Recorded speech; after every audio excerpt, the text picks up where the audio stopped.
Hi, my name's Danielle Bowling, and the most important thing to me is my dog, Bella. Now, I like to start this off with telling y'all that I have magic powers. I do, because for the months before I got her, I had been wanting a pit bull, but my parents said no, no, no. So I was pretty devastated. But 3 years ago, a neighbor came knocking on our door asking if we could take this puppy. Now, this hadn't been the first time that our neighbors had asked us to take a dog, nor will it be our last. Dogs always seem to find their way to our house one way or another. So naturally, my mom and I ran down to their house and I saw Bella. I immediately knew she was a girl dog because she wears eyeliner, but only on one eye. I always say she ran out of time to do the other one. I scooped her up and named her Bellatrix. Yes, Bellatrix from the Harry Potter series, and yes, I'm a nerd, I know. But I just call her Bella for short. Now, pit bulls have a bad reputation, but she's a sweetheart. I mean, yes, she can be pretty ferocious when I'm being attacked by hats or if the mail is being delivered. But about a year ago, we got a little Rottweiler puppy named Rowdy. We were all pretty nervous about how she was going to act around him because he was the first dog we got since we had her. Within the first couple minutes, she was just like his mom. He would follow her around everywhere. He would chew on her legs, chew on her tail, but she would never bite back or growl. When they would play tug of war, she would always let him win. I think she really defines how a dog can look all mean and scary, but really be gentle. High school has not been the easiest time for me, but she's really helped me keep a positive attitude. No matter if I had a good day or bad day or whatever my grades are, no matter what, she's so excited to see me when I get home. Granted, her excited is climbing up on me and chewing on my arm, but I'll take it. It also helps that she likes to cuddle, but only sometimes. Sometimes I have to make her cuddle with me. And because she's 62 pounds of pure muscle, it's kind of hard to make her cuddle with me. Because if she doesn't want to move, she's not moving. But because she's so muscular, I get to love on her all I want.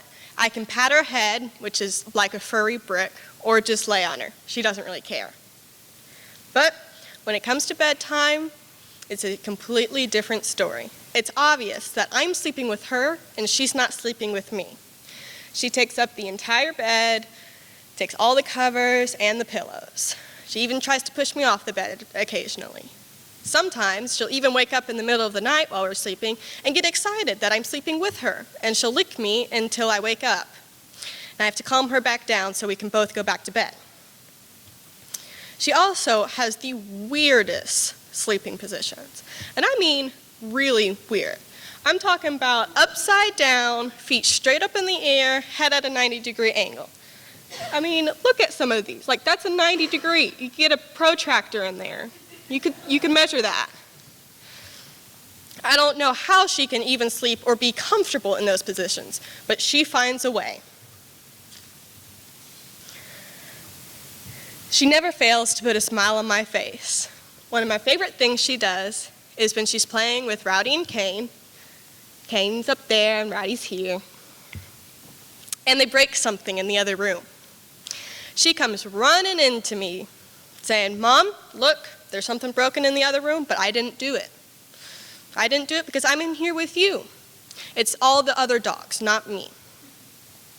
She also thinks that her slobber has healing powers. I say this because whenever I have just a tiny little scratch or anything on me, she will lick it until it's better. I don't have the heart to tell her that she's not really helping. When she eats breakfast, she eats like she's never going to eat again, not once in her entire life. I can barely put the food bowl down and she starts chomping away. She barely takes time in between bites to breathe. But sometimes she can make me a little frustrated. Whenever I'm leaving, no matter if it's just like to the grocery store or on an actual trip to go visit some colleges, she won't love me and she won't kiss me goodbye. She knows that I'm leaving and she doesn't want me to leave, so she punishes me. I try and make her, but I finally have to leave without saying goodbye to her. Sometimes, if I'm gone for a really long time, she'll even chew up my shoes. sure is a good thing I can't stay mad at her, because when I do get mad at her, she knows. She knows that I'm mad at her, and she gives me these looks. She goes on her back, feet straight up in the air, and says, look how cute I am. I didn't do that. You love me. So I can't really stay mad at her. I mean, like, nobody could stay mad at that face. I mean, come on. But sometimes I feel like I'm an overprotective mom with an actual child. I mean, I know she's a four-legged, furry little animal, but she really is my best friend. Whenever I do go on long trips, I make whoever's at home FaceTime me so I can see her every day. She might have the tiniest little scratch on her, but to me, it's a huge gash that will probably need stitches, and we need to go to the emergency room right now to get it fixed. She might get sick in the middle of the night, so I stay up with her until we can both go back to bed. I could go on and on about my Bella because she just means so much to me. She's really helped me keep a positive outlook on life no matter what I'm going through. She is always happy, which makes me eternally happy in turn. I can really see how dogs can help with emotional disorders like PTSD. I may have rescued her from the streets, but she's rescued me every day since I got her.